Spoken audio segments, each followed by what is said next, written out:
We are here to do your channel messages and what I see for your star sign in each month. Now, if you do like this content, remember to click the bell.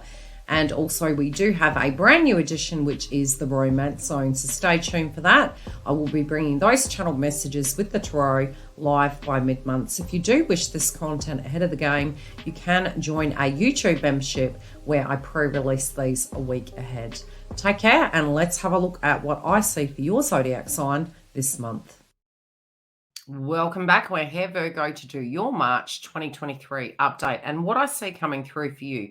As mentioned, we do have a mid-month, and I will tuck into it with the Psychic Tarot to show you where things are changing in your romance zone and any other divine messages that come through.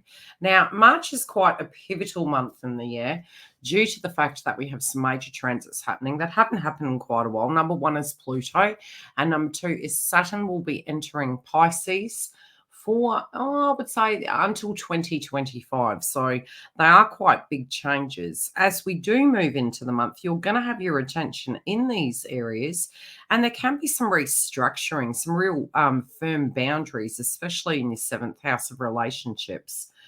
This can also link to money. It may be that you're starting to set budgets. It could be that you're looking at a romantic connection. It also can be to do with the money and the value, especially pertaining to career. Mars has been in its position in the house of Gemini from August last year, and a lot of people are really happy that it is going to be moving out of Gemini this month, happening on the 25th, where it will enter Cancer, which I will discuss such in relation to how it will directly impact you. We do deem it in its detriment. Nevertheless, we will get an energy, and I do truly believe everything is divinely guided. On March the 7th, we have Saturn entering Pisces. And so don't be surprised if you do find a real hard review coming up in these areas. Be it you're interacting with a romantic connection, be it you were emotionally looking at something, you're really going to start becoming very realistic. The foundation in which you base potentially savings, wealth, values, your interconnections, your friendship groups. You also could be looking at different ways that you could use your magician energy. The other way this can be playing out is becoming more strict with your wellness, and this can be with your health and your diet, as well as with any romantic situations you're dealing with. I feel you're going to become extremely realistic. Mercury will remain in the house of Pisces from the 2nd, and this will be until the 19th. And what I do see is there can be a lot of conversations going on. This can be a review of contracts. This can be a lot of thinking. This can be a lot of reactivity. I would say, because this month can be intense, try to be cautious, especially because we are having a full moon in the house of Virgo, your zodiac sign, on the 7th as Saturn transits. This could be a day where you could be very tense, very critical, especially with Mars really activating your 10th house of career. Because you are a Mercury sign, you can find that the stresses can be quite high in the first 2 weeks. That's not to say the transit of Pluto will be any less. This is one of those months it's like we have to endure, become stabilized, and really download a lot of these changes that we're moving through. And it may be quite important to look to key points in your birth chart. You can go to astrosec.com. You can then type in your birth date, time, etc. If you don't know your time, you can go to an astrologer and they can actually calculate that for you. Or you can tick unknown. But to get the most accurate, you really do need to know roughly, well, a bit, as close as possible when you're born. Now, the key points I would be looking for is, what should we say? I would say Aries, Pisces, Capricorn, and Aquarius. And they're going to be the real heavy hitting signs. And I'll make mention of the reasons why. In the initial part of the month, because Saturn is moving into this location and there is a full moon in Virgo, you could have a personal change. Now, when it falls in your first house, this can be a feeling that it could be to do with your image. You may be critiquing yourself or feeling criticized. You could be feeling that something in you has changed, and an old way of being is slipping away, and a new chapter. This also can be a role that you're moving into, and it's going to be a different vibe to you altogether. But definitely, there's a brand new chapter here in what you're walking into in your life, and it's quite personal. So give yourself a week either side. Try to be not too hard on yourself. You could be very super critical on yourself and your diet and your health as well. So just remember, there's no such thing as perfect. Even though I had this beautiful kind of chat with a Virgo individual who's a soul friend, and we were laughing about the fact that Libras and Virgos are extremely clean. And, he was talking about the things that he was going to get done in the house and, put an effort into it, so to speak. And I says, oh, don't lie. You know that you love it. It can be this desire that within your home you're wanting to clean, getting things in order, changes happening in family, especially because it is the moon. So there can be things popping up to do with mother, evolving and changing. There can be things to do with your nurture, what you will and won't put up with. And you could be really reviewing some of the things that you are wanting and desiring in your home. It also could be somebody bringing drama to you that you need evolved. And I would feel that a lot of you could be quite strict with that during that time. So go easy on yourself. And that can be with others around you. So just be super cautious. Mars will continue in this place, which can be reviews. Your attention can be very heavy on this, and more than likely, regardless of whether you've been employed or whether you are currently, working on an endeavor, you could really gain momentum in this area at this point in time. So use its last leg to really have that extra push. If you are in an environment that you feel is not conducive for you, this can be a time to put your resumes out and get the ball rolling in a direction that you feel is more divinely guided for you. I do feel Saturn is going to come along and really help aid looking at situations realistically. It is going to have more responsibility and restriction. So whatever it is you're going into, it's going to require structure. But whatever we were doing before in a particular area, it's going to need reformatting, so to speak. So just stay tuned for that and be aware of it. It does help us at times that when a transit is pending, especially quite a large one, that when these things pop off in certain areas of our life, that we don't personalize them. We understand it is part of a cosmic order. It's occurring. It's occurring to all of us and individually, very separately. So you may be looking at those areas and saying, okay, what will I get out of it? Especially if it's something that you're wanting to launch that is a business or a side hustle. I really do feel you're going to be reviewing what you can do and what the limitations are going to be and how long that process is going to take, but it's going to be deeply realistic. Jupiter on the 12th will make a conjunction to Aries and Chiron, and this is a double whammy. This is a once in a 50-year conjunction, so it is going to be quite big. And as I mentioned, it's very important to have a look at where changes are happening. This can be collaboration and changes with your money. This can be something happening in your partner's life. And a partner doesn't have to be a romantic individual, but you definitely will be looking at your resources.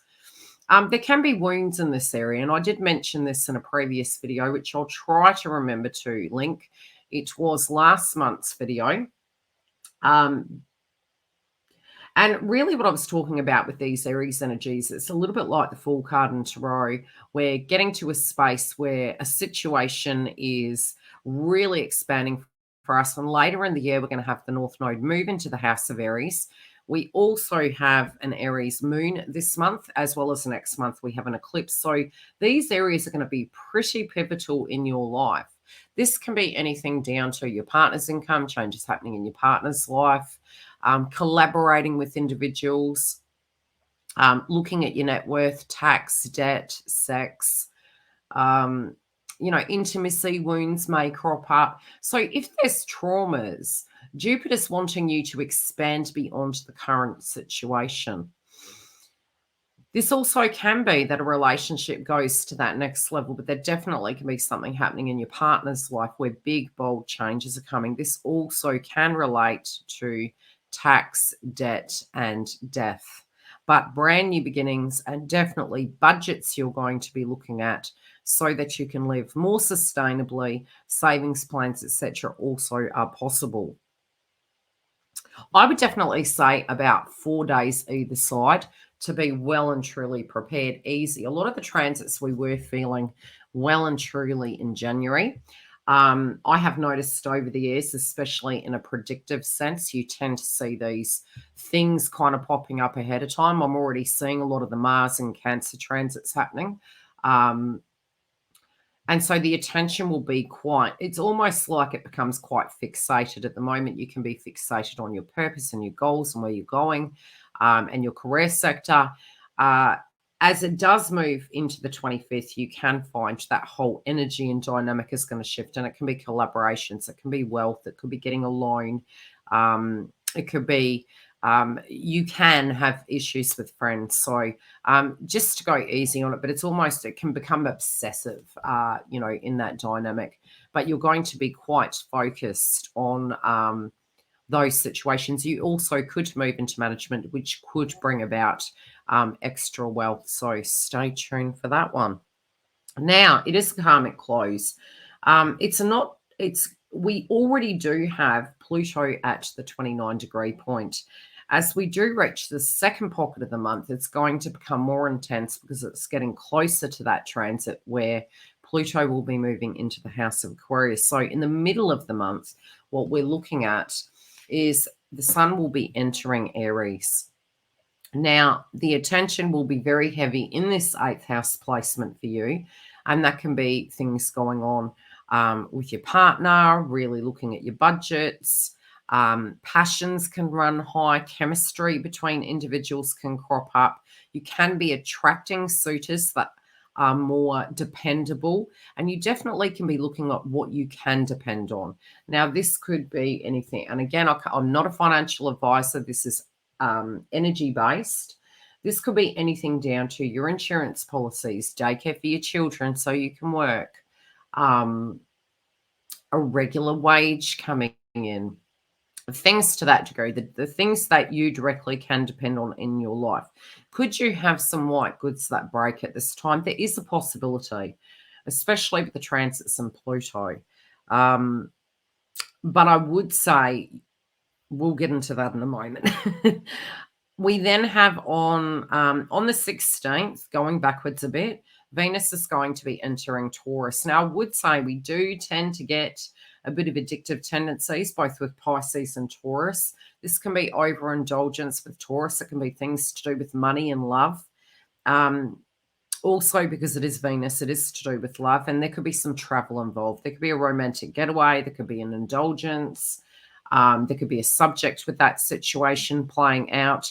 You may be looking at upskilling or educating, and you definitely could be investing some money in those areas, be it it's travel, be it it's a holiday, be it it's a renewal of vows or a severing of a contract to remove a situation out. Money also could come to you at this time, but you also could spend more. So just be, plan for that if that's there. And use your due diligence, especially with all these transits changing. But there can be some sense of a spiritual connection. This also can be that you do attract a suitor from a foreign land. You can be connected to a person from a different culture. You may be looking at spiritual energy and how you value it. Then we're having the new moon in Aries at 0 degrees. And I really do feel it's important to keep an eye on these Aries placements. They're kind of lingering in, coming through to give us a bit of a PDF of what's ahead of us. Even though we're cycling out and we're still in the North Node in Taurus, we already are embodying some of these dynamics of our pending North Node in Aries. This being at 0 degrees is going to be a new chapter. You can feel a little bit like the Fool card in Tarot. You could feel a little bit anxious. You may also, due to the fact that Mars will still be in Gemini, feel a tad bit frustrated. So try and keep your cool through it. Surrounding family and home, I definitely feel there can be some very firm boundaries and requirements that you're having, but you also could secure a brand new beginning and things that you can directly depend on. Some of you could receive an inheritance, but at a separate level, there is signing of new contracts. This could be for a home. This could be a home-based business. Moreover, it can be subjects to do with a bill that comes up in a brand new beginning. So you could be actually purchasing brand new items, but definitely try to keep your cool around family, children, and home. It can be a heightened time of nervousness, and it will be happening to everyone collectively. Mercury is going to place your attention in this area. And so it's your one thing I would say is try to not rush. It's going to feel like go gadget legs. You may have to jump on things. You may have to address them. We can become more assertive. Triggers can come up because this area of Aries is, the shadow sign of Aries is Libra. That is why both Libras and Aries know quite well how to harmonize both sides. When the axis does become off kilter, it can become aggressive. So keeping that in mind, give and take, assessing it. What am I getting out of this? How can I keep the harmony? What do I need to address first? Itemizing lists. That can really help you move through the month. Pluto then on the 23rd is going to move to the 29-degree point, as mentioned. And this has really been hitting your 5th house over the last 20 years. So, I wouldn't be surprised if you had a lot of changes happening with your children, with creative projects, with, really being quite limited on social endeavors. That can be holidays, luxuries.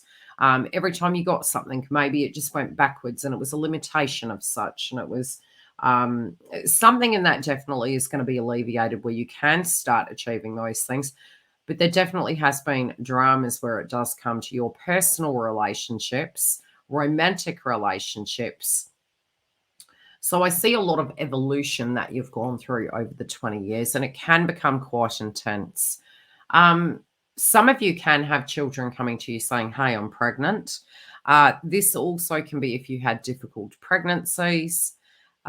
These energies are going to dissipate, but these areas around your children, around creative projects, around romance, the intensity is going to peak.